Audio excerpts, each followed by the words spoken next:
Yosh, salut tout le monde, on est reparti pour la suite de Ever Crisis The First Soldier, saison 2, chapitre 3. Mon Dieu, que ce découpage est compliqué.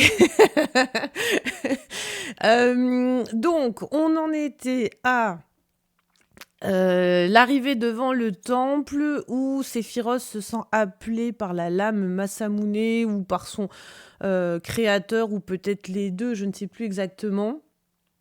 Avant qu'on démarre, petite précision. Donc, déjà, on va repasser sur le sous-titrage anglophone, puisque Chronos s'était arrêté dans ses traductions au chapitre 2.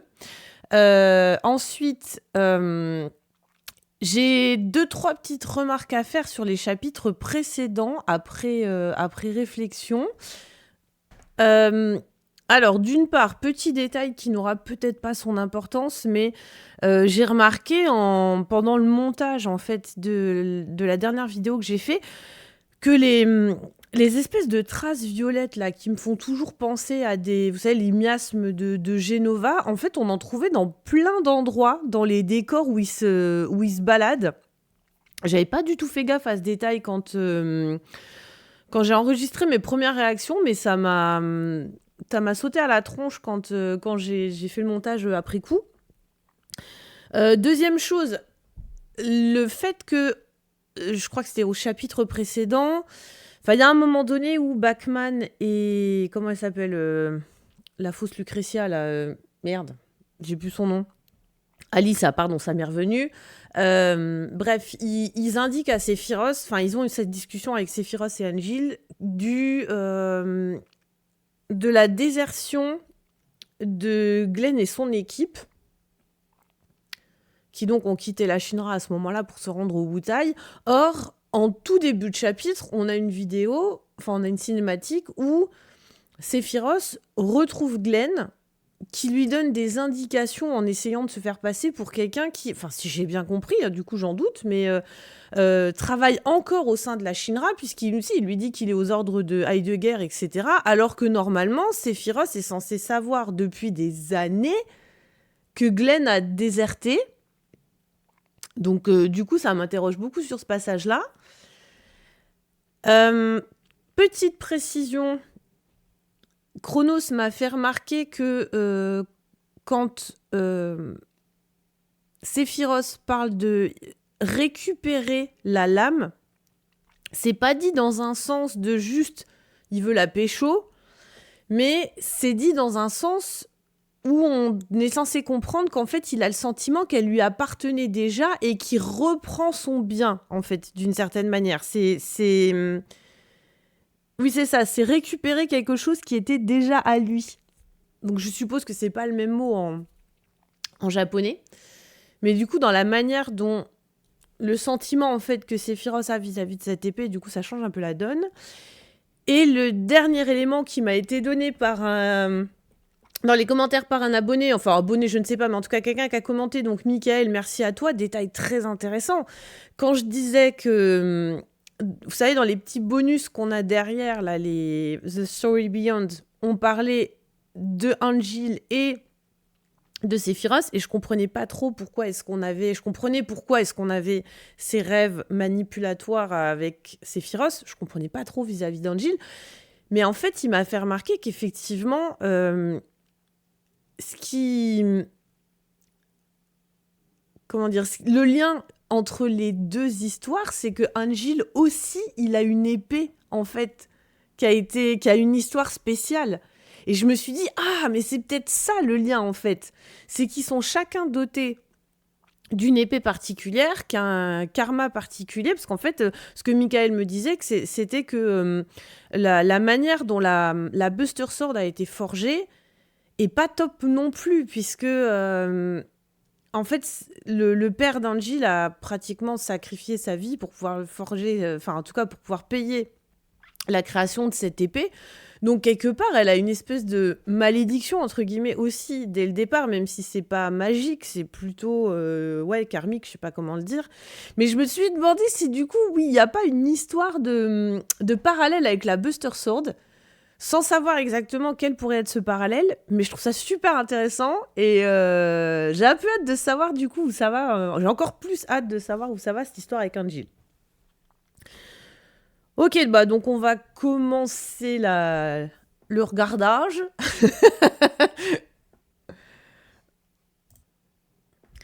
Là, il vient de dire un truc intéressant, Bachman, par rapport à ce que me disait Chronos, c'est que justement, Sephiroth parle de que l'épée lui revienne.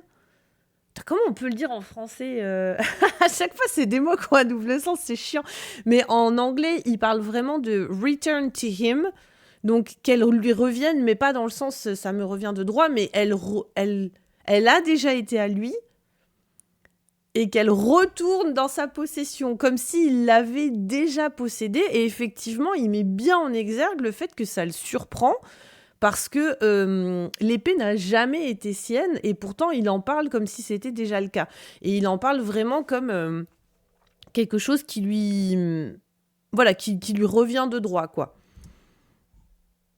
Donc en fait là ils sont entrés dans le temple en question. Donc alors Bachman expliquait, donc suite à ce qu'il racontait sur le comportement de Sephiroth, que tout le monde voit bien qu'il y a quelque chose de bizarre, mais enfin bon, ils n'ont pas trop le temps de se poser la question, et que lui-même est extrêmement curieux en fait de savoir ce qui se passe dans le temple. Et en fait, on se rend compte quand ils rentrent dans le temple que ça va même plus loin que ça, parce que qu'en fait, quand ils arrivent, il leur fait carrément la visite touristique en leur disant bah c'est le temple de Hodono.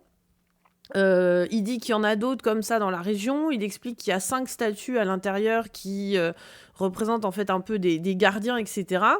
Et juste au moment où j'étais en train de me dire, mais attends, comment il sait tout ça, lui? Et ben, il dit exactement la même chose. En fait, il s'arrête et il fait, non mais comment est-ce que je sais tout ça, moi?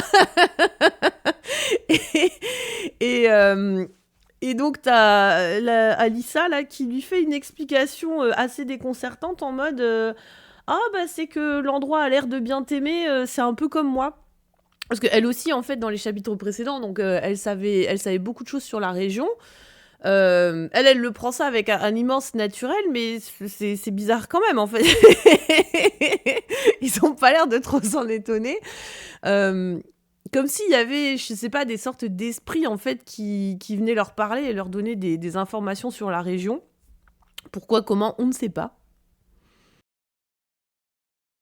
Donc là, ils sont arrivés, en fait, devant une espèce de stèle, visiblement qui date du temps des anciens, où il y a des inscriptions dans le langage des anciens, donc le même qu'on peut voir par exemple dans le jeu d'origine, je suppose, à la cité des anciens quand on y va avec Bugenhagen. Et en fait, il y a de nouveau une apparition avec une scène du moment où comment dire, la contrée a été dévorée par les flammes. Encore une scène qui raconte pas grand chose. Putain, je sens que ça va être long. J'ai déjà peur.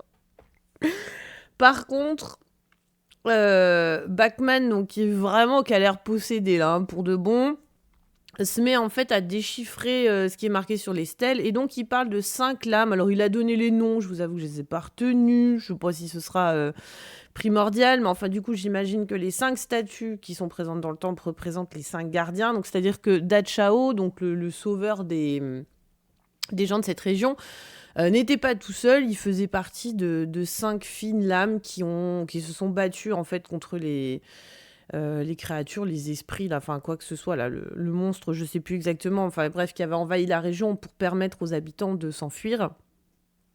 Et voilà, c'est tout ce qu'on sait. Mais enfin, du coup, voilà, Bachman entend des voix dans sa tête qui, qui lui donnent des infos. Bon. Je suis contente de voir qu'il y en a quand même un qui a une réaction normale parce que du coup, Alissa, elle est repartie avec son oh bah la région l'aime bien, tu vois, pour dire ouais bah c'est cool, il a des esprits qui lui disent des trucs et tout, tu vois. Elle s'en bat le steak. Bon, Sephiroth, lui, de toute façon, il s'en bat le steak de tout, il veut juste récupérer son épée, donc il se dit bah si l'autre il entend des voix et que ça nous sert, tant mieux. Il y a que Angel qui trouve ça pas normal et qui est en train de se demander what the fuck is going on. Donc ça me fait plaisir de voir qu'il y en a qui a quand même un petit peu la tête sur les épaules. Donc à ce stade, en fait, ils ont... J'espère que vous entendez pas l'avion. j'ai plein d'avions de chasse qui font des essais au-dessus de moi là en ce moment, ça me saoule. En plus, ça dure très longtemps, ça fait un bruit de fou. J'espère que vous l'entendez pas dans le micro. Donc, ils ont encore eu une... Alors déjà, ils sont arrivés devant un mur où il y avait d'énormes traces de coupures. Et Sephiroth en a déduit que ça avait été fait par la Masamune parce qu'une épée normale ne peut pas faire des dégâts comme ça dans la pierre. Ça me fait un peu marrer parce que j'ai l'impression qu'ils essayent d'expliquer de manière logique, ou en tout cas de l'inclure dans le lore, le fait que Cloud et Sephiroth, ils arrivent à découper des immeubles entiers dans Advent Children, par exemple. Je me demande à quel moment ils vont nous expliquer comment Tifa et Cloud ils font pour faire des bonds de 8 mètres de haut et d'arriver à rester en l'air pendant qu'ils tapent des ennemis et tout. C'est un peu rigolo. Et donc, voilà, bon, encore une fois, il est obsédé par cette lame, machin. Et on voit en fait le Masamune, donc le forgeron, qui a donné son nom à la lame. Ça va être... Je sens qu'on va se perdre en parlant. Je vais l'appeler Moumou. Ah, je vais lui donner un petit nom. Le forgeron, ça sera Moumou. Voilà, au lieu de Masamune, c'est l'épée. Le forgeron, ça sera Monsieur Moumou. Donc, Monsieur Moumou qui est en train de forger sa lame, et on sent qu'il est extatique, en fait, pendant qu'il la forge, parce qu'il a conscience qu'il est en train de forger la lame ultime, et ça le possède complètement. Et donc, quand ils sont témoins de ça, il y a une réaction de la part de l'équipe. Donc, Angel dit que pour lui, c'est... juste la réaction d'un artisan qui est à fond dans son travail. C'est pas forcément... Il a pas l'air de le voir comme une possession démoniaque, mais c'est pas le cas des deux autres. Et Sephiroth le comprend, et donc il leur dit, mais vous pensez que cette lame, elle pervertit en fait les gens, mais en fait le forgeron ne connaissait pas cette capacité de... Enfin, comment dire, pas vraiment cette capacité, mais ce pouvoir maléfique en fait que possédait la lame. C'est pas comme ça qu'il l'exprime, mais bon, c'est comme ça que je l'interprète. Alors que moi, je suis au courant, donc il sous-entend que lui, il se fera pas avoir, en gros. Et Angel, qui reste quand même un peu méfiant, lui dit, mais c'est pas seulement cette lame, en fait, c'est tout l'endroit qui est en train de... Alors, eux, ils disent « to trick us », donc qui essaye de nous piéger, on va dire. Et Alissa répond, bah du coup, c'est notre rôle, en fait, d'essayer de comprendre pourquoi. Donc ils partent en fait dans l'idée, alors Sephiroth veut chercher sa lame, les autres ils veulent essayer de comprendre vraiment ce qui se passe ici, et Bachman a tracé en fait, donc lui aussi il a un espèce d'appel avec sa possession des esprits visiblement. Donc première statue, alors je suis vraiment contente de voir que Angel a les mêmes réactions que moi, parce que du coup en voyant la statue je me dis mais c'est pas du tout la tête d'un être humain, qu'est-ce que c'est que cette statue? Et donc notre guide touristique, Monsieur Pac-Man, est en train de leur expliquer, alors c'est là que je me dis ah bah oui, la possession c'est pratique pour pouvoir donner du lore, faire des scènes d'exposition qui sont normales dans la diégèse. Petite facilité scénaristique, mais c'est bien pratique. Et alors en plus, il est très précis dans ce qu'il raconte, parce qu'en fait, il leur donne le nom du gars, que j'ai de nouveau déjà oublié. Et vraiment, on a tout le backup, en fait, à savoir que...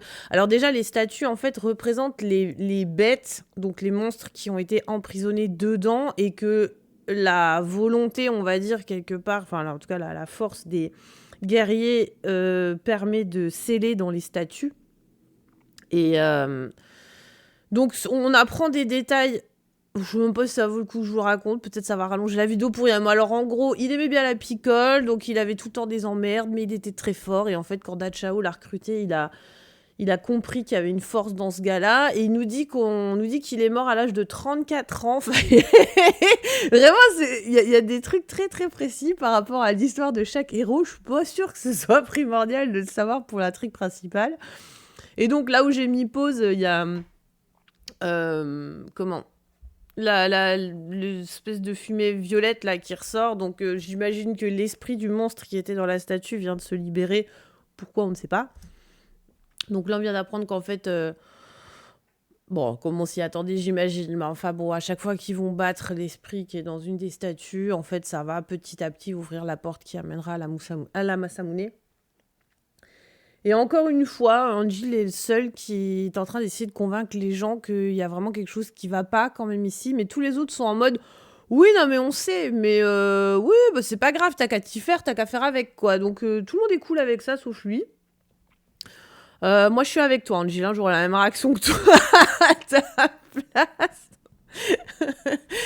Bon, je suis obligée de faire des petites pauses à chaque fois, parce que je sais jamais trop où ça va, mais en vrai, pour l'instant, ça raconte pas quand même des masses de trucs. J'espère que ça va s'accélérer un petit peu après. Parce qu'il nous reste encore 4 statues, quoi. Deuxième statue, bon, ils ont même pas changé le design de la statue, par contre. Bon, ça, ils auraient pu faire un effort, mais bon. Donc, deuxième lame qui représente... Alors, le précédent, c'était un genre... une grosse masse de muscles, bon vivant. J'ai tellement la voix d'un seiyuu en tête en particulier. Je vois trop l'image du gars, vous savez, sapé dans des fringues de vieux samouraï comme ça, assis en tailleur avec sa bouteille de saké à côté, en train de faire un gros rire bien gras comme ça. C'est tellement stéréotypé. Et donc là, il s'agit d'une jeune femme qui était très jeune, qui est morte à l'âge de 17 ans et qui était un petit peu le petit colibri de l'équipe, si je peux le dire ainsi. Juste, ce qui me fait un peu marrer, c'est que je trouvais que déjà, il y avait une ambiance avec notamment les... Je sais pas comment dire, comment ça s'appelle, les braseros, là, un peu partout, qui me faisaient un peu penser à la caverne des Guy. Mais bon, je me disais, oui, c'est juste parce que c'est une grotte et puis qu'il y a des braseros comme ça, pareil, mais c'est juste l'ambiance, parce que finalement, dans l'histoire, dans le lore, dans l'architecture artistique des lieux, ça ressemble quand même pas spécialement. Et juste au moment où je pensais ça, dans la musique qui est là depuis tout à l'heure change un petit peu et on a un chœur de voix assez guttural qui vient de se rajouter, mais genre quelques secondes, je sais pas si ça va rester, mais ça fait vraiment penser à la musique en fait de la caverne des Geeks, exceptionnelle d'ailleurs. Et où il y a des chœurs très gutturaux comme ça qui se rajoutent aussi, et notamment la partie où on se rapproche en fait de Ginata, où je crois qu'on l'a déjà rencontré, mais on se rapproche du chœur en fait de la grotte avec toute l'équipe et tout ça, et où ils ont cette espèce de mantra là qui revient tout le temps, où ils parlent de la matière noire, etc. La musique commence à prendre une ambiance un petit peu dans ce goût-là, c'est rigolo.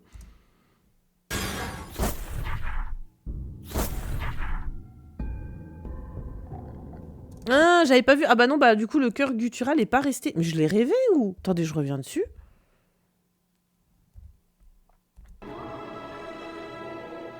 Si, on l'entend. C'est très, très... Ah, c'est vraiment pas fort. Mais il y a un... Comme ça, je sais pas si vous l'avez entendu aussi. Et en fait, j'avais pas vu, mais du coup, à chaque fois qu'ils ouvrent une porte... À chaque fois qu'ils battent un ennemi dans une statue, en fait, la lumière devient encore une fois violette. c'est ma grande question depuis le début. Ce truc violet, est-ce que c'est juste les esprits maléfiques du lieu ou est-ce que ça a un fucking rapport avec Genova? J'aimerais quand même bien savoir. Je crois que c'est ma plus grosse interrogation depuis le début de cette saison-là. Donc, troisième gardien, c'est un petit vieux qui savait utiliser des matérias, apparemment. Donc, parce que quand il en parlait au début, Bachman, je pensais que c'était plutôt une espèce de forme de prêtre, mais en fait, il parlait de mettre un objet dans sa bouche que Alissa, en fait, identifie comme étant une forme de matéria. Donc, en fait, il savait utiliser la Mako pour pouvoir... faire de la magie, en fait. Parce que, oui, ça peut paraître con comme ça, mais l'utilisation des matérias, en fait, elle paraît... c'est une vraie question, en fait, dans le lore de FF7, parce que, en vrai, les matérias sont accessibles à tout le monde. Il y a des magasins qui les vendent. Nous, on les utilise énormément. T'as pas l'impression qu'ils font des compétences particulières pour ça. Et pourtant... Dans le lore de FF7, on voit très très peu de citoyens utiliser des matérias. Là-dessus, par exemple, c'était plus logique dans Final Fantasy XVI parce que les gens qui pouvaient utiliser la magie, même si c'est considéré comme une malédiction, tu les voyais utiliser la magie même pour des gestes du quotidien. Refroidir quelque chose, cramer quelque chose, etc. Donc c'est d'ailleurs pour ça que les gens qui sont dotés de magie font de très bons esclaves parce que du coup, ils ont des compétences particulières qui facilitent la vie, entre guillemets. Alors que dans FF7, à part nos héros, à part les guerriers, personne n'utilise les matérias dans son quotidien. C'est jamais intégré dans le lore. Et c'est vrai que là, ça me fait penser que c'est quand même... C'est pas spécialement logique. Et Si je me rappelle bien, dans la première saison, donc celle où il y avait Glenn, ils étaient étonnés, en fait, à un moment donné, de voir Sephiroth utiliser de la magie. Il y a notamment un moment où ils doivent passer, en fait, près d'une rivière qui a un très fort courant. Et du coup, Sephiroth, il récupère un petit éclat de matéria. Et Sephiroth s'en sert pour geler, en fait, la cascade. Et tout le monde est super étonné. Donc, c'est marrant parce que dans... Enfin, il y a un truc quand même autour de l'utilisation des matériaux. Vous allez me dire, c'est un détail. Oui, c'est une réflexion de nerd. Vous êtes chez moi, les gars, donc on se pose des questions cons. Mais c'est vrai que... Bah, du coup, qu'est-ce qu'il en est des matériaux? Tu les achètes librement dans les magasins, tout le monde peut s'en servir, mais au final, tout le monde ne sait pas s'en servir. Est-ce que ça sert que pendant les combats? Et finalement, est-ce que c'est pas extrêmement récent? Les gens s'en servaient peut-être pas avant. Est-ce que c'est du coup la Shinra qui a permis en fait de mettre les matérias sous forme de boules telles qu'on les connaît, même si c'est pas eux qui les fabriquent et qu'elles sont récupérées, mais est-ce qu'ils les refacturent derrière pour qu'elles puissent être utilisées et que c'est eux qui se sont rendus compte de comment est-ce qu'on pouvait les utiliser, etc., etc. Enfin, du coup, ça me fait poser pas mal de questions parce que le fait que ce gardien-là, ce soit le seul qui sache utiliser une forme de magie qui était considérée comme un don exceptionnel, prouve bien qu'à l'époque, à part les gens qui étaient... À part les anciens, évidemment, mais là, on est après la période des anciens, c'est déjà des hommes, en fait, dont on parle, d'Achao et ses compagnons. C'est pas donné à tout le monde de servir des matérias. Et c'est surtout ce truc avec Sephiroth, en fait... qui m'interpelle. C'est vrai que ça m'avait pas plus choqué que ça quand je l'avais vu la première fois, mais là maintenant je me dis comment ça se fait que Glenn et tout ça, ils sont étonnés de le voir geler des trucs et tout comme s'il avait des super pouvoirs, alors que normalement c'est censé être quelque chose d'assez commun, mais quelque chose de commun qui n'est finalement pas du tout intégré dans le quotidien des gens. En tout cas, c'est jamais montré dans le lore, même pas dans la retrilogie non plus. Ça, c'est quelque chose, par exemple, qu'ils auraient pu rajouter dans la retrilogie, c'est de...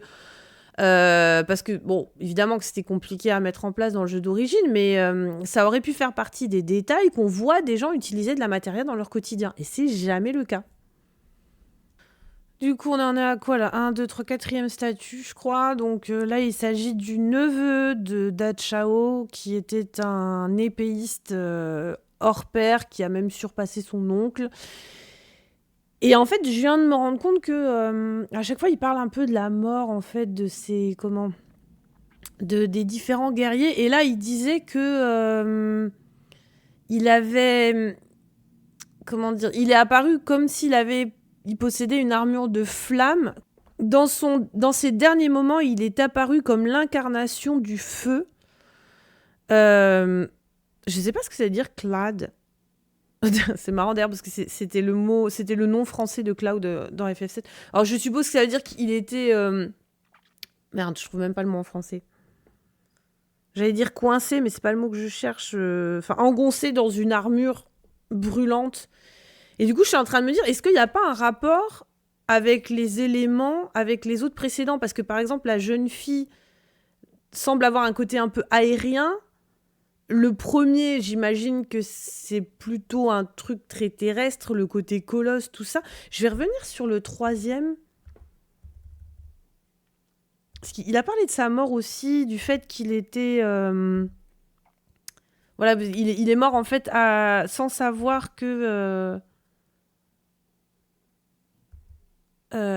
qu'il avait réussi à gagner sa bataille. Non, il en parle pas.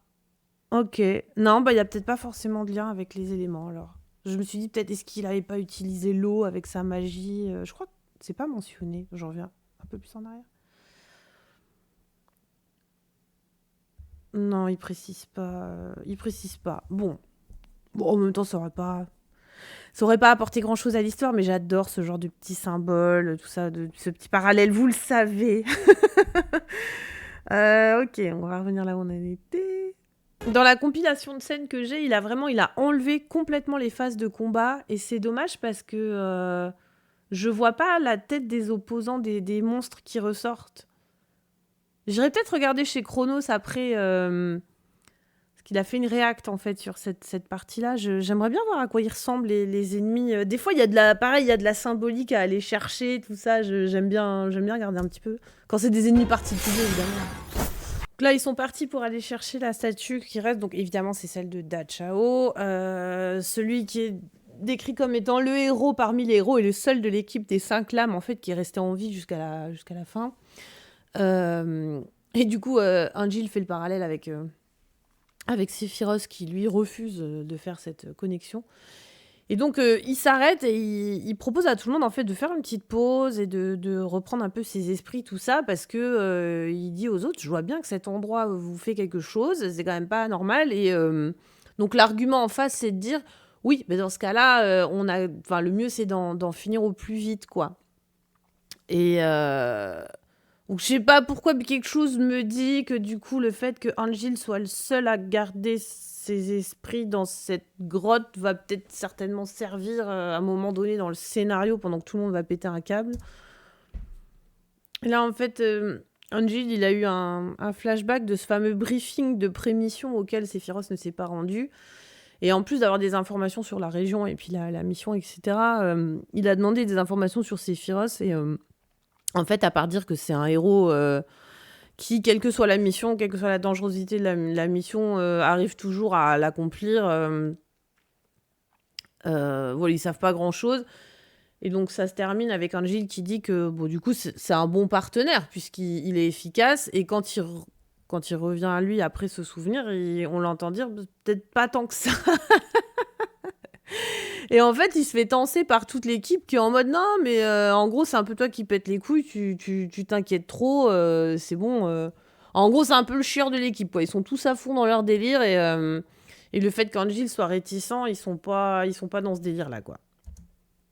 Donc là, ils sont arrivés à la statue de Da Chao et donc notre guide touristique, Mr. Pac-Man, nous a donc expliqué qu'à la base, c'est quelqu'un qui avait une personnalité assez sèche, etc., mais qu'il était... il tenait beaucoup à sa terre natale, donc il a tout fait pour la protéger. Et en fait, alors, je sais pas si c'est quand ses compagnons sont morts ou quand des gens se sont proposés ou je sais pas trop quoi, mais enfin, il a fait preuve de beaucoup de sensibilité devant la mort de ses compagnons et compatriotes, etc. Et du coup, quand il est revenu de son combat contre les démons en étant couvert de brûlures, etc., il est le seul survivant.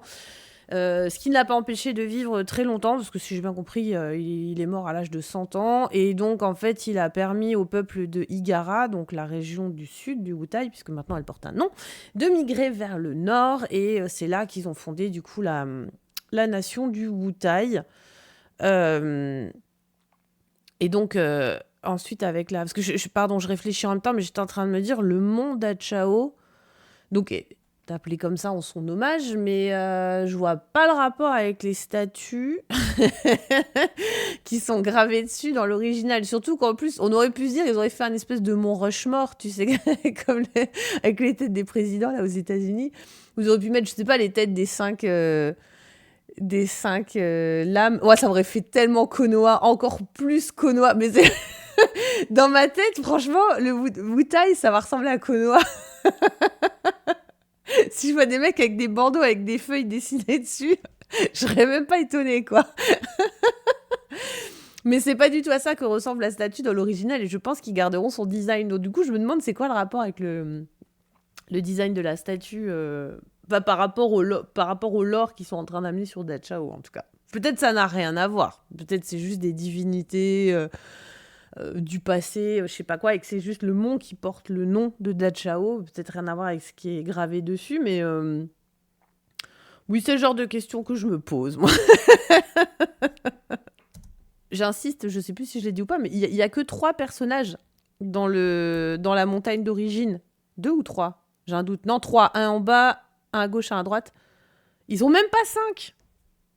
Est-ce qu'ils vont en rajouter? Est-ce que ces personnages sont censés représenter les épistes et du coup ils rajouteraient 2 statues Ah, j'en sais rien. C'est les questions que je me pose moi des fois. Bon bref, allez, on y va. Non, on va nulle part en fait. Tant pis, on va y passer le temps qu'il faudra, mais je vais vous faire passer 3 heures sur ce détail à la con. Je lâche pas l'affaire. Mais il est à qui ce bras là? Parce que là, on voit bien qu'il y a 4 statues, on est d'accord. Donc pas 3 comme j'avais dit, mais 1, 2, 3, 4, d'accord. Et en fait, dans le jeu, on a la possibilité de suivre ce chemin plus ou moins là, qui va passer à côté de la tête de cette espèce de Oni, là, qui ressemble à un gardien de temple Shinto, là. Et hop, on peut remonter. Et en fait, du coup, si on suit le chemin, bah, on arrive en haut de la montagne. On est d'accord. Donc, c'est cette partie-là où on va croiser Rude. Vous voyez, là, on retrouve le même gardien. Le petit bout... Voilà, donc là, on a le chapeau du... Exactement, on a le chapeau du... de la statue principale. On a encore un truc au-dessus, d'ailleurs, là, qui ressemble à un bras, alors que techniquement, on voit pas trop à quoi ça correspond. Mais enfin, bref, du coup, si on remonte par là, on passe devant Rude et ensuite on remonte le chemin, on arrive ici. Et on voit encore le bout du chapeau de la statue principale. On a une vue sur le Wutai et on a cet immense bras-là qui n'est pas visible sur la statue d'origine et qui surtout correspond à plus ou moins aucune des statues, enfin ne colle en fait avec aucune des statues qui sont présentes. Donc si ça se trouve, alors à moins que ce soit le bras de lui qui est complètement au-dessus, un peu bizarroïde, donc si ça se trouve, ce bras-là en fait, il appartient à une 5e statue dont on ne voit que cette partie-là. Ce qui veut quand même dire que potentiellement, quand on va aller au Wutai, les statues du coup qui ont été comment dire, gravées dans la montagne peuvent représenter les 5 lames autour de Dachao. Donc on aurait forcément Dachao là au milieu avec son côté un peu Bouddha machin. Et chacun des gardiens qui représenterait de manière imagée, on va dire, une des fines lames qui l'a suivi. D'ailleurs, je me disais, parce que je me demandais si lui, par exemple, ça pourrait pas être le magicien, là, puisqu'on dit qu'il est mort pour les arrêter avant d'avoir vu le résultat de son action. Et je sais pas, le fait qu'on voit pas ses yeux, là, qui soient bandés. Enfin bref, bon, j'ai essayé de reconnaître en me disant, lui, par rapport au feu, ça peut être donc le fameux neveu de Dachao. Puis comme il est très grand, parce que ça a l'air d'être un personnage assez important. D'ailleurs, le bras, là, en fait, il y a des bras qui se baladent. Non, lui, il a 4 bras.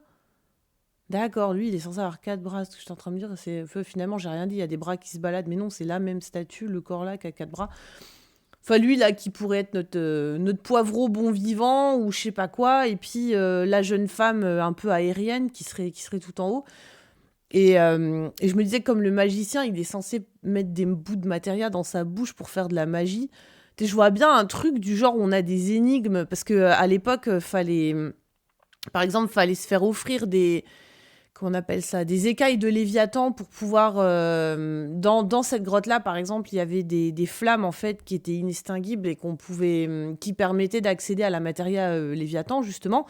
Que d'ailleurs, on a déjà dans la retrilogie. C'est un peu dommage. Moi, j'aurais préféré qu'on continue de l'obtenir au Wutai. Ça aurait été un peu plus logique. Et tu vois, par exemple, qu'on ait des énigmes qui rappellent un petit peu le lore de chaque statue, au lieu d'avoir les écailles random qu'on t'a donné lors d'une quête ou je sais pas quoi, du genre t'as un objet et puis il faut que tu le mettes dans la bouche d'une des statues, tu vois, et que là tu te dis ah ouais c'est le gars dans Ever Crisis, nanana, tu vois, ou que par exemple lui il y a un rapport avec les flammes, lui t'as un rapport avec la gnôle, enfin j'en sais rien, mais qu'on ait des petits clins d'œil au lore quoi. Donc du coup c'est ma tech, voilà, la possibilité que quand on arrive au Wutai, et en tout cas si c'est le cas, si c'était l'idée que Nojima a voulu insuffler derrière cette légende, c'est-à-dire de donner un lore en fait au monde Dachao et aux statues qui sont représentées, j'espère qu'on en verra un petit aperçu quand on va jouer à FF7R3 quoi. On vient d'avoir une scène là. Bon. Comment dire? Alors, Angel se retourne avant qu'il descende et qui dit « Oui, j'ai rien dit jusqu'à présent, mais je trouve que c'est pas une bonne idée. » Alors, c'est pas vrai, t'as fait que de le dire depuis le début. Déjà, on a compris, tu vois. Et en fait, ça revient toujours sur les mêmes trucs, ça qui est un peu pénible, quoi. Mais voilà, donc il dit, mais merde, vous trouvez quand même pas ça bizarre Sephiroth qui est obsédé par la lame. Comment merde, Pac-Man, là, qui fait comme s'il était né ici. Pareil pour toi, Alissa. Euh, Parce que c'est pas qu'une question, est-ce que c'est dangereux en termes de monstres et tout ça? Parce qu'Alissa lui dit, oui, mais avec toi et Sephiroth, on risque rien. Il dit, non, mais c'est pas une question de danger de combat des ennemis, c'est une question de comment on est dans nos têtes.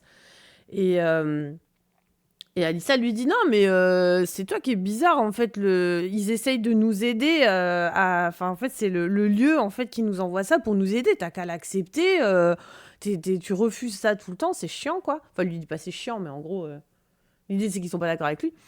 Et Angie, du coup, il met une patate dans la gueule à Sephiroth pour lui dire de reprendre ses esprits.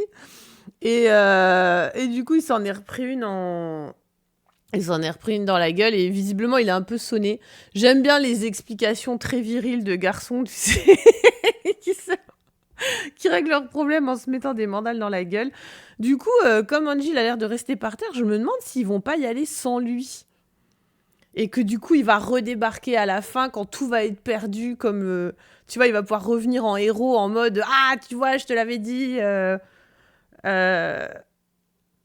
nanana, enfin, tu sais, genre, voilà, qu'il avait raison de garder... je verrais bien un truc comme ça. Oh, putain, et il utilise la Buster Sword à un moment donné. On parie qu'il utilise la Buster Sword à un moment donné? Allez, je parie. Allez, c'est parti. Ok, donc... Angel, alors, ils sont bien partis sans Angel qui était dans les choux.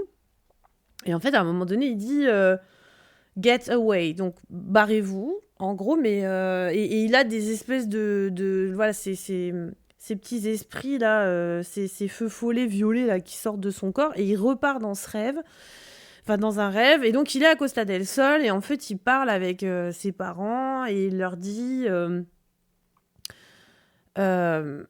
en fait, oui, j'ai voyagé là, c'est trop beau, je voulais absolument vous... Enfin, je suppose qu'il est à Costa del Sol, il s'est pas mentionné, mais enfin, ça paraît assez flagrant. Et en fait, il voulait leur montrer ces endroits magnifiques qu'ils rencontrent quand ils voyagent, et puis donc, ils ont cet échange où ils parlent de... Enfin, voilà, c'est encore une fois la famille idéale, machin, machin. Et... Et ce qui me surprend, c'est que du coup, son père Enfin, ça me surprenait que son père lui redonne une deuxième épée en lui disant bah l'autre, tu l'utilises pas, alors je t'en ai refait une, en gros. Et, euh, et donc, Angie dit non, mais moi, je l'utilisais pas parce qu'elle était vraiment trop précieuse pour moi et tout. Et puis, en fait, il finit par réaliser il dit mais attends, ça n'a jamais. Cette scène n'a jamais eu lieu. Je vous ai jamais emmené, ça n'est jamais arrivé. Parce que vous êtes mort. Enfin, parce que tu es mort plutôt. Oui, parce que you, c'est vous et tu en même temps en anglais, pardon, mais sa mère est encore vivante à ce stade. Mais par contre, c'est ce que je me disais tout le temps où je regardais la scène. Je me disais, mais là, c'est pas normal. Parce que j'avais déjà un doute quand même avant, dans les premières scènes, de savoir quand est-ce que le père d'Angel est mort. Mais il n'était pas encore parti dans le soldat. Mais là, je me dis, là, il est soldat. Il a déjà fait des missions et tout. Normalement, son père est mort. Son père devrait pas être là. Ou il devrait pas être en mauvaise santé. Donc ça confirme bien ce que je pensais, c'est que c'est fantasmé en fait. C'est ce qu'il aurait aimé faire pour ses parents, mais c'est quelque chose qu'il n'a pas fait. Et en fait, là j'ai arrêté juste avant quand j'ai dit tu es mort et c'est de ma faute. Donc en fait, c'est bien ce qui me semblait, c'est que ces rêves-là, c'est Angel qui se rêve en étant le fils idéal qui rend à ses parents ce qu'ils lui ont donné, alors qu'en fait, il se culpabilise de ne jamais l'avoir fait, quoi. Du coup, il s'est retrouvé dans un espèce de monde du néant. Un petit peu comme celui qu'on voit dans FF7 quand... quand Tifa, elle se retrouve dans la rivière, juste avant la rivière de la vie, ou quand elle voit Cloud qui s'éloigne comme ça à la fin du cratère nord. Enfin voilà, c'est une espèce de monde où il se passe rien, donc espèce de monde intérieur comme ça, ou tout simplement... non, j'allais dire le combat de Cloud contre Tifa. Enfin bref, des mondes intérieurs. Et donc, il voit un personnage qui se fait passer pour sa mère, mais qui lui dit des choses qui ne sont pas ce que sa mère lui dirait. Donc, en fait, il se rend compte que c'est une illusion. Et que ce que sa mère lui a appris, c'est de toujours se fier à son propre sens de la justice et de ne pas laisser les autres décider à sa place de ce qui est bon ou pas. Et il a sorti sa Buster Sword, j'avais raison. Bon, je pensais pas que ce serait Un truc comme ça. Je pensais plus que ce serait genre pour sauver Sephiroth ou un truc comme ça. Mais du coup, en fait, il parle à cette espèce d'esprit là qui essaye de l'avoir en lui disant si tu crois que tu peux m'intimider, va falloir faire mieux que ça. Et en fait, il sort sa Buster Sword et prac, il donne un coup dans le vide en fait. Mais du coup, ça le sort visiblement de sa torpeur, son espèce de semi-possession là.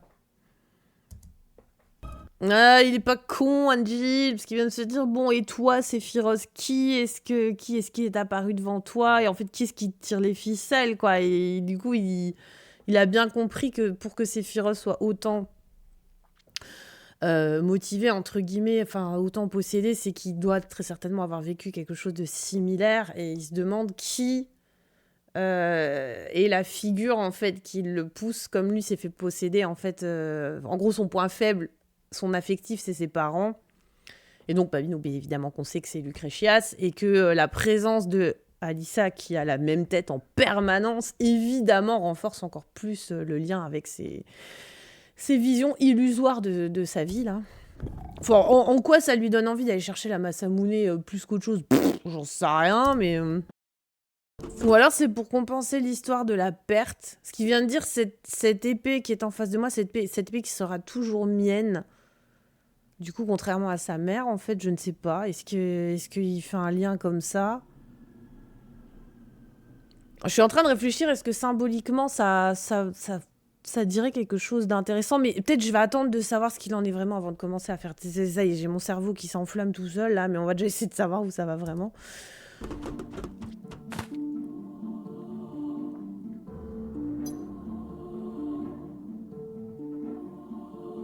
Ah, et puis oui, avec Glenn et tous les gens qu'il a perdus, en fait. Mais ça, enfin, non, mais si, je vais quand même aller au bout de mon idée. Tant pis si je me trompe, mais c'est le fait de posséder quelque chose qui lui appartiendra toujours, alors qu'il ne fait que perdre des gens, en fait, qui se retrouvent toujours seuls, qui se retrouvent toujours abandonnés parce qu'il perd toujours tout le monde. Est-ce qu'il n'y a pas un peu... Je sais pas, c'est moi, c'est ça que ça m'inspire, en tout cas. Et du coup, Sephiroth, c'est... je suis pas tombée à genoux en fait en arrivant devant la pièce où il y avait la Masamune. Il a eu l'air d'avoir un peu kippé et il est revenu dans ses souvenirs et donc il s'est remémoré son retour de mission de Rador, donc quand il était avec la team Glenn & Co. Et ce qui s'est passé en fait, c'est quand ils sont arrivés, donc ils ont été accueillis par un soldat de la Shinra, enfin un soldat, putain c'est chiant de dire un soldat, Non, un militaire, on va dire ça comme ça. Pas un soldat première classe, machin. Enfin bref. Un militaire de la Shinra qui les a accueillis du coup en disant que Sephiroth avait eu une promotion pour ses résultats pendant la mission, ce qui étonne beaucoup Sephiroth parce qu'il dit en fait on n'a rien ramené, il a sombré, enfin c'était la grosse cata, la mission est un échec total. Et on lui dit non mais c'est bon, le président il a considéré que grâce à vos efforts c'était une réussite et donc lui il est dégoûté parce qu'il dit ouais mais parce qu'en fait du coup les trois autres on leur dit bon bah vous retournez au baraque et puis enfin au baraque comment on appelle ça je sais pas c'est quoi le mot français. Ah oui, donc vous retournez à vos quartiers. Voilà, c'est tout. Et du coup, Sephiroth râle en disant mais eux aussi, ils m'ont aidé. En fait, s'ils n'avaient pas été là, je m'en serais pas forcément sorti tout seul. C'est dégueulasse. Puis en fait, les autres le prennent bien en disant ah mais t'inquiète, on revient nous voir après, on fera la fête. Et puis du coup, on les retrouve dans les quartiers de Glenn où ils font la fête. Oh, c'est mignon d'ailleurs parce qu'ils mangent une pizza. Ils ont pensé à mettre une petite assiette même pour le chien. Et alors tout le monde a sa grosse pinte de bière sauf Sephiroth qui a une petite tasse de thé parce qu'on rappelle qu'il est mineur. Ah, pour ça, il y a du détail. Alors, pour faire des statues différentes dans le temple, il n'y a pas d'inspi. Mais par contre, pour penser à ce genre de détails, ça, ils y ont pensé. Enfin bref, donc il faut la chouille. Il célèbre la promotion de Sephiroth, qui est très gêné et puis qui a l'air de ne pas avoir spécialement envie d'être promu en plus. Donc voilà, il y a de nouveau une bonne ambiance où voilà, ils le prennent bien. Et puis du coup, Glenn lui dit si t'as des missions faciles et qui rémunèrent bien, hésite pas à nous appeler. Et puis Sephiroth il dit non, moi je vous appellerai plutôt pour des trucs un peu compliqués, un peu difficiles. Bon, ce qui prouve qu'il sait qu'ils sont bons, mais Glenn il a un peu d'aigle quoi. Et Et là, il y a Matt, en fait, qui lui dit, bah tiens, si tu veux nous filer des missions, il y a un endroit où j'aimerais bien aller. Et donc, il lui montre une photo qui ressemble totalement à une vue qui est prise d'un des bâtiments dans lesquels, qu'on a déjà vu, en fait, dans la... comment dire, dans la vidéo... c'était même dans le trailer, je crois, de la saison 2, où ils discutent comme ça avec Angel et Alyssa. Et voilà, donc je sais pas, ils ont ramené l'idée qu'en fait Matt voulait visiblement déjà aller à Igara. Je sais pas à quoi ça sert, je sais pas trop où ça va, mais bon. Et du coup, il y a un militaire qui débarque, en fait, qui vient les chercher et qui leur dit qu'en fait, ils vont être jugés pour... parce qu'ils ont désobéi aux ordres, du coup, à Rador. Mais là, Sephiroth, il dit, bah, mais moi aussi, en fait. Et on dit, non, mais vous inquiétez pas, c'est que les trois là, quoi. Donc voilà, il y a clairement un traitement en faveur de Sephiroth, alors que les trois autres vont morfler. Et du coup, Sephiroth est très emmerdé par rapport à ça. Et là, j'ai fait pause parce que du coup, il y a une voix qui appelle Sephiroth par petits bouts. Et c'est toujours comme ça que commencent les phases avec Lucretias. Donc je suppose qu'on est reparti pour une phase avec Lucretias.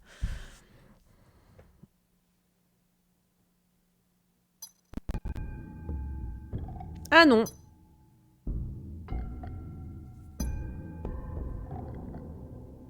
Ah bah non, c'est pas Lucretia du coup. Ah bah c'est pas Lucretia. Le fait que il entende la voix exactement comme il entend la voix de sa mère et que la personne qui l'appelle soit exactement la nana qui a la tête de sa mère n'est très certainement pas anodin quand même, on est d'accord, hein. Ah, ils ont déjà été rejoints par Angel. Ah, donc il n'y aura pas de sauvetage in extremis. Ah, bon bah tant pis. Tant pis. Non mais je suis obligée de m'arrêter là parce que du coup donc il s'est battu contre l'esprit de Masamune qui l'a jugé digne de prendre l'épée. Mais du coup il lui dit moi je t'en juge digne mais est-ce que les esprits le feront aussi et quels esprits? Et en fait il y a de nouveau ces feux follets violets qui sortent de son corps et où il dit ce sont ces esprits qui m'ont commandé de forger cette lame il y a des années. S'il te plaît, est-ce que c'est pas Genova là? Non mais à un moment donné... Mais moi, je suis en train de me dire, les gars, si c'est Genova, bon, moi, tant qu'on m'aura pas prouvé le contraire, j'en démords pas, je m'en fous. Ça veut dire qu'elle calcule son coût depuis le début. Et c'est pas possible. Du coup, c'est parce que... Alors, pardon, je m'embrouille, mais là, j'ai le cerveau qui fume. Mais Genova, dans l'original, c'est une entité parasitaire et on a l'impression qu'elle a pas vraiment c'est pas vraiment une intelligence quelque part. C'est-à-dire elle donne l'impression que c'est juste, c'est un microbe en fait, c'est un microbe à échelle cosmique, on est d'accord, mais je veux dire, c'est pareil, un microbe, quand il nous colle une maladie, c'est sa nature, il est là pour ça. Je veux dire, il réfléchit pas, il calcule pas, c'est pas une intelligence, c'est sa survie, c'est son métabolisme, c'est sa raison d'être. Et moi, j'ai toujours considéré que Genova dans dans Final Fantasy VII, c'était ça, c'était un être qui agissait plutôt par instinct que par calcul en fait, et que le calculateur, c'était plutôt Sephiroth. Mais si là, les miasmes violets, machin, truc, muche, tout ça, c'est Genova. Et franchement, si c'est pas Genova, j'ai envie de dire, ça serait vraiment trop dommage, quoi. Mais bon, bref. Ça veut dire que Genova est une forme d'intelligence qui est capable de calculer des choses et de faire des plans sur la comète sur plusieurs générations, qui plus est, quoi. C'est-à-dire qu'elle avait... C'est ce qu'on avait raconté, ce qu'on avait imaginé comme fin, pour ceux qui ont écouté le podcast qu'on a fait sur le spin-off des Guy avec Monsieur Ténéré et puis Julien For The Watch, où à la fin, je disais, il faudrait qu'on voit la tête de Genova au moment où elle se fait sceller, qu'il y a un espèce de sourire comme ça, parce qu'elle sait que, d'une certaine manière, elle sait déjà comment est-ce qu'elle va réussir à se sortir de cette situation et qu'elle planifie, en fait, entre guillemets, le truc, quoi. Et qu'elle mette des pions. Tu vois, qu'on ait la sensation que ça fait 2000 ans qu'elle a placé des pions et qu'en fait, ce qui arrive, c'était un peu sa volonté, quoi. Et ça serait... Alors, pour moi, c'est contraire à la Genova d'origine, donc ça serait un changement dans la retrilogie, mais ça serait vachement bien quand même pour renforcer Genova en tant que personnage. Parce qu'il y a quand même, je pense, il n'y a pas que moi que ça intrigue, le fait de savoir c'est quoi le rapport Sephiroth-Genova, qui tire les ficelles là-dedans exactement, quoi. Et il y a du pour et du contre à dire. D'un autre côté, c'est Sephiroth, l'antagoniste légendaire. C'est lui qui doit rester. Le fait que ce soit lui qui reste maître de la chose et que ce soit lui le mastermind, etc., ça s'entend totalement. Mais je peux pas m'empêcher de me dire que j'ai l'impression qu'avec Ever Crisis, ils sont en train d'amener autre chose quand même. Bon, on va voir jusqu'où ça va, jusqu'au bout. Peut-être je m'enflamme pour rien, hein, mais oui, alors on va voir. Parce que là, je spécule en sachant pas exactement ce qui va se passer jusqu'au bout, mais Pilote là, qui a toujours son comportement là à la meuf. Bon, moi j'étais partie du principe qu'elle avait une tête illusoire, mais c'est pas seulement juste sa tête, c'est son attitude. Je veux dire, depuis le début, insidieusement, on va dire qu'elle elle pousse Sephiroth aussi vers cette lame. Donc elle n'a pas que la tête de Lucrezia. On sait qu'il y a... Enfin, pour moi, si elle a la tête de Lucrezia, je suis sûre qu'elle n'a pas en vrai la tête de Lucrezia, que c'est une illusion de Genova. Et que, du coup, il y a l'influence de Genova, mais pas seulement physiquement, mais aussi dans ce qu'elle lui raconte. Parce que c'est elle qui lui dit « Va chercher ton épée, c'est la tienne ». C'est elle qui lui dit « Ah, ça serait bien que tu aies une épée. » Franchement, est-ce que... On a l'impression que tout est calculé de la part de Genova. Franchement, si c'est pas ça à la fin, je vais être déçue. Il faut me ramener quelque chose qui me fasse péter mon crâne au moins autant, hein, Square Enix. Attention, hein. Là, je me suis enflammée, moi, maintenant. Là, je sais pas pourquoi j'ai envie de vous traduire au fur et à mesure ce qui est en train de se passer. On est à la fin, là. Ah, il reste encore pas mal, quand même. Hein. Oh, putain, je viens de me teaser. Merde. Ouais, bon, on s'en doutait qu'il y aura un truc avec Lucrezia, mais c'est justement pour ça que je voulais vous lire au fur et à mesure, parce que j'aimerais même faire la réacte en direct. Ça y est, je suis à fond, là. Ah, c'était lent, mais ça y est, là, je suis dedans. Attends. Du coup, parce que dans ma tête, la personne qui est en train d'appeler Sephiroth, c'est Lucrezia, en fait, mais c'est pour ça que je voulais vous le faire au fur et à mesure. Mais du coup, je viens de voir qu'il y a sa tête. Je me suis spoilée toute seule. Shit. C'est toi, n'est-ce pas? Bah, elle vient d'appeler Sephiroth, pardon. Tu réponds pas? T'es fâchée? Je suis désolée. Ah non, c'est Glenn. Je suis désolée à propos du collier. Je me sens vraiment mal, tu sais. Il n'a pas un jour qui passe sans que je le regrette. Je suis aussi désolée de t'avoir frappé, mais tu comprends pourquoi je l'ai fait, n'est-ce pas? Je vais peut-être remettre en vitesse normale, pardon. Comme ça, je suis pas obligée de mettre pause. Voilà. Oui. T'es là? Viens. Ramène-toi, plutôt. Ce sont les voix de qui? Glenn Lodbrok. Enfin, c'est la voix de qui, pardon? Hé chef d'équipe. Qu'est-ce qu'il fait là?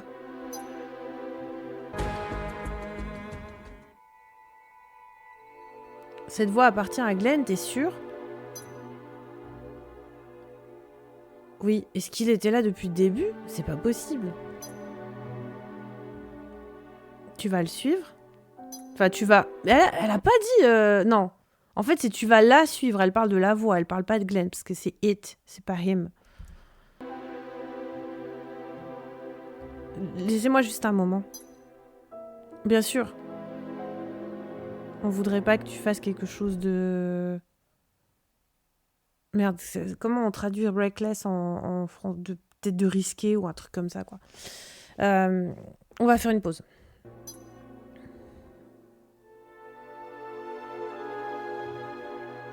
Ok, de toute façon, je voulais voir enfin, ce qu'il avait filmé. Non, mais attends, me dis pas que c'est pas le dernier chapitre et que ça va s'arrêter là.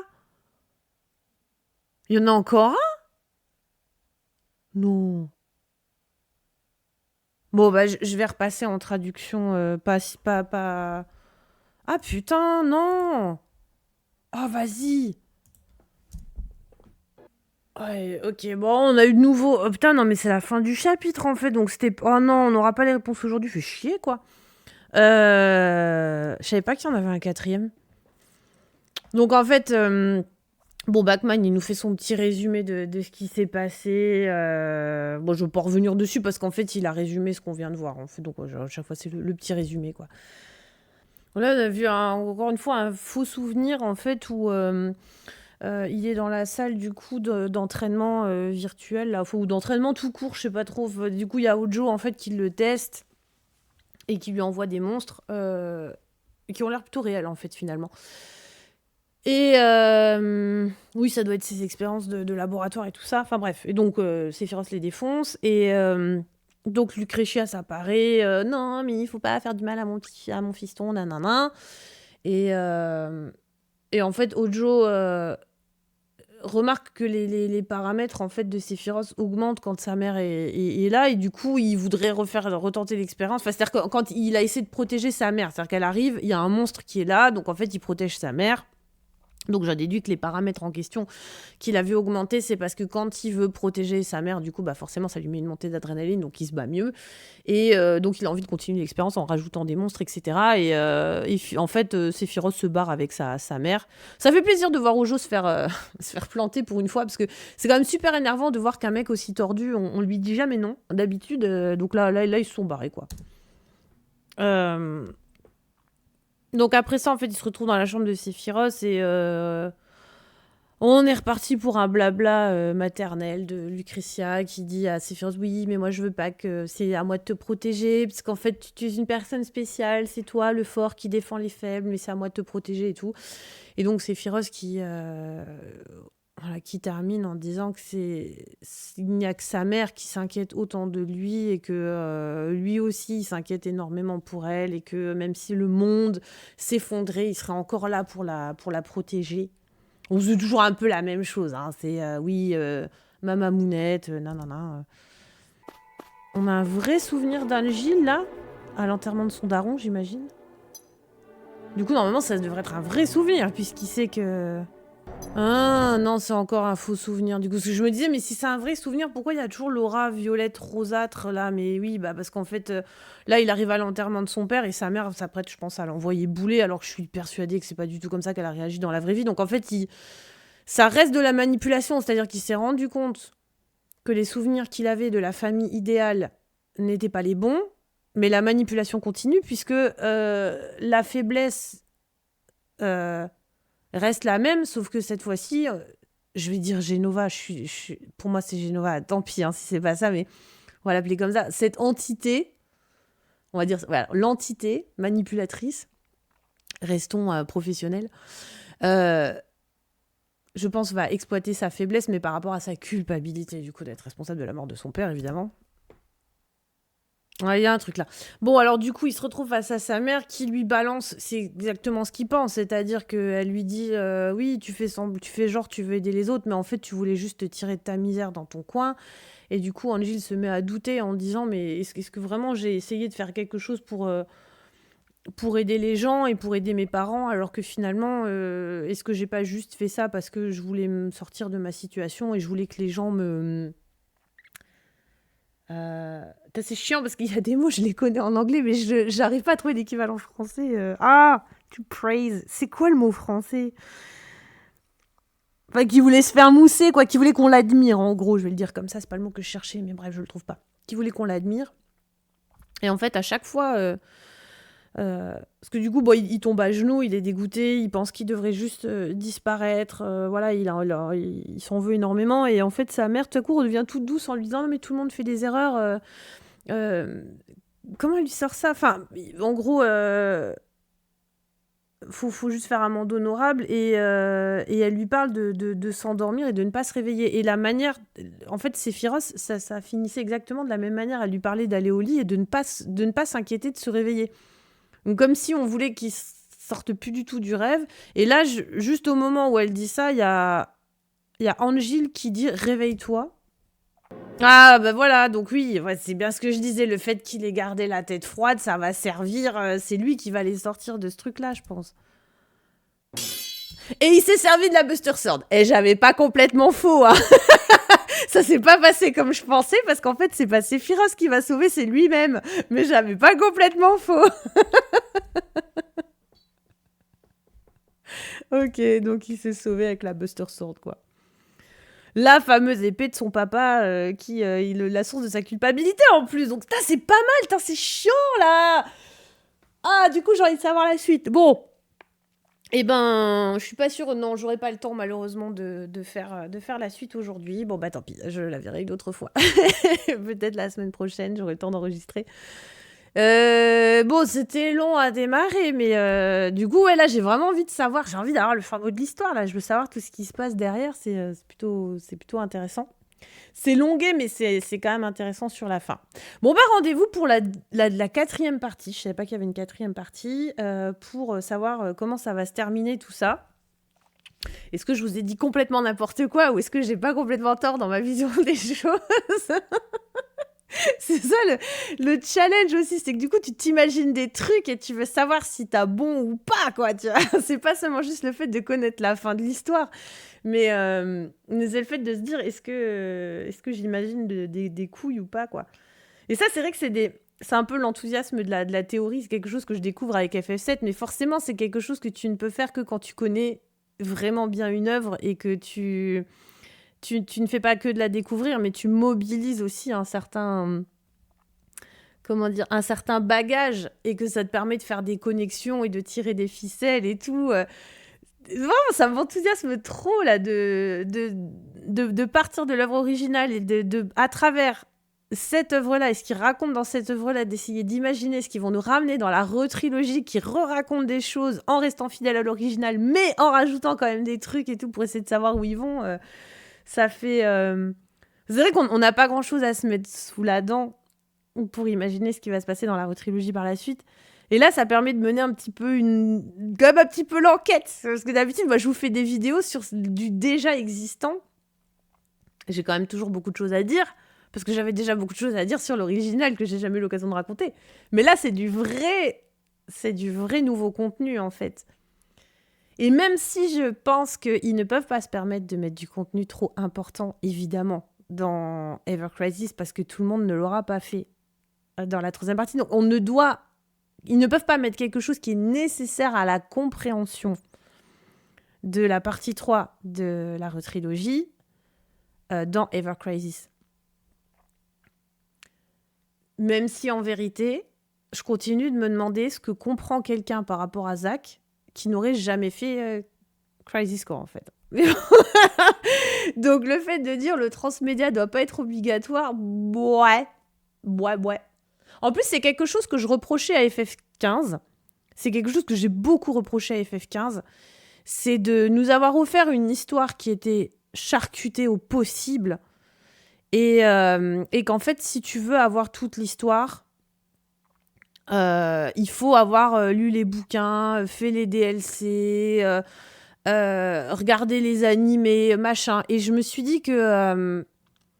moi, j'ai pas du tout aimé ça. J'ai vraiment trouvé que c'était de l'enculade, hein, pour le dire vulgairement. Parce que si tu veux proposer quelque chose qui est forcément transmédia, alors porte tes couilles sur la table et tu vends un package. C'est-à-dire, tu dis pas aux gens, vous allez acheter un jeu et vous allez avoir une histoire. Et en fait, t'as que la moitié.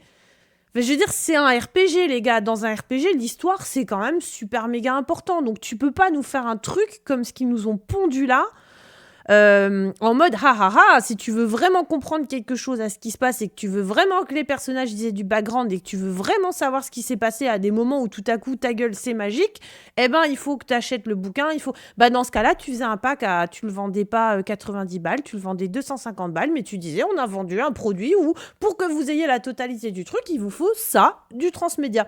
Pourquoi ils l'ont pas fait? Parce que les gens n'auraient jamais mis 250 balles dans un truc comme ça aurait gueulé.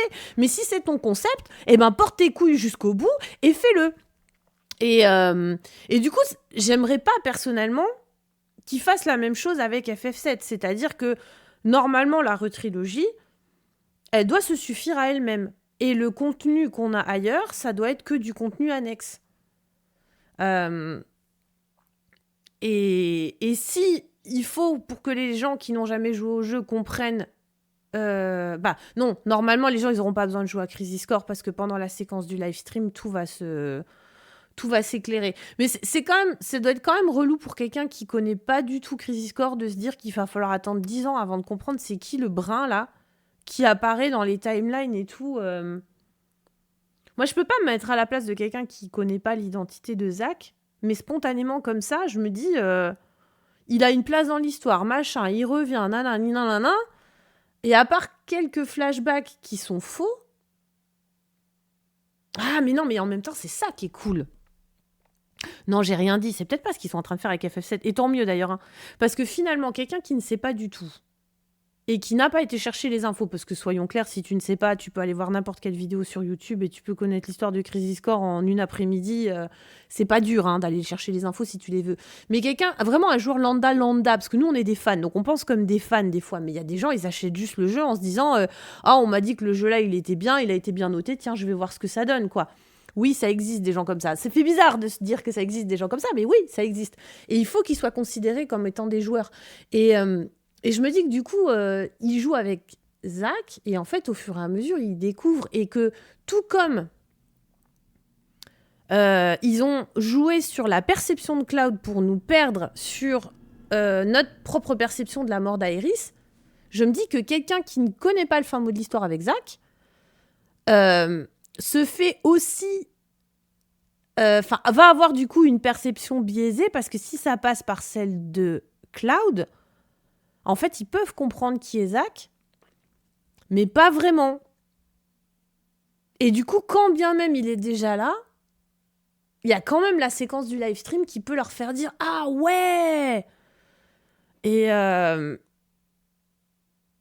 j'aimerais tellement voir les réactions de gens qui ne savent pas. Je crois que je chercherai ça sur Internet.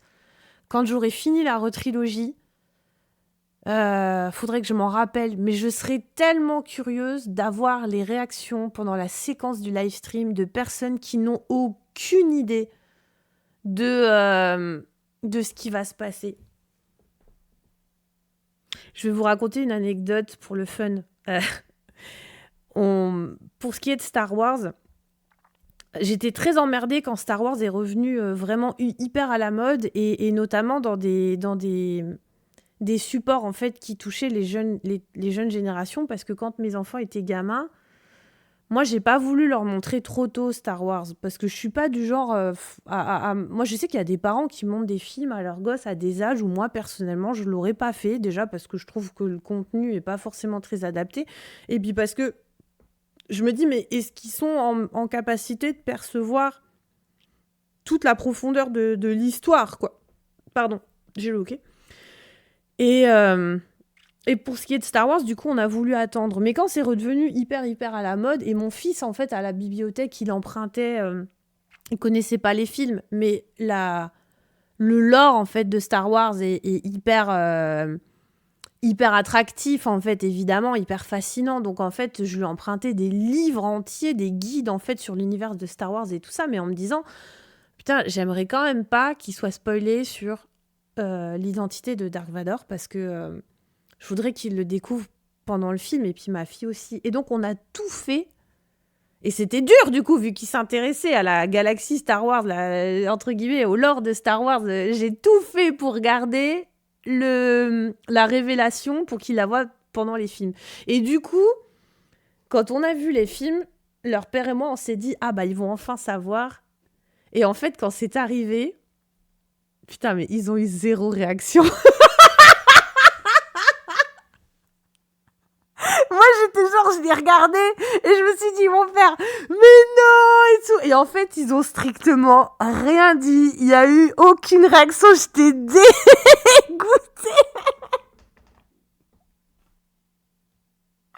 J'ai passé des années à garder le secret, et quand il est arrivé, ça a fait vraiment un flop monstrueux. J'avais un seum cosmique. Et il y a juste à la fin du film, en même temps, je crois que le film, il était un peu long. On l'avait regardé tard et les gamins, ils comataient. En vrai, ils comataient complètement. Je crois mon fils, il était à 2 doigts de s'endormir et tout. Il me semble qu'on l'avait même. Il s'était endormi. On l'avait réveillé pour la séquence. Donc en fait, ils étaient tellement dans le potage les deux. Et à la fin, ma fille, elle a dit, j'ai pas compris. Du coup, Dark Vador, c'est son père. Ah, bah oui. Ah bon,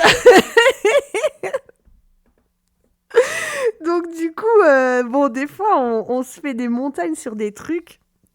Et en fait, ça bide monumentalement.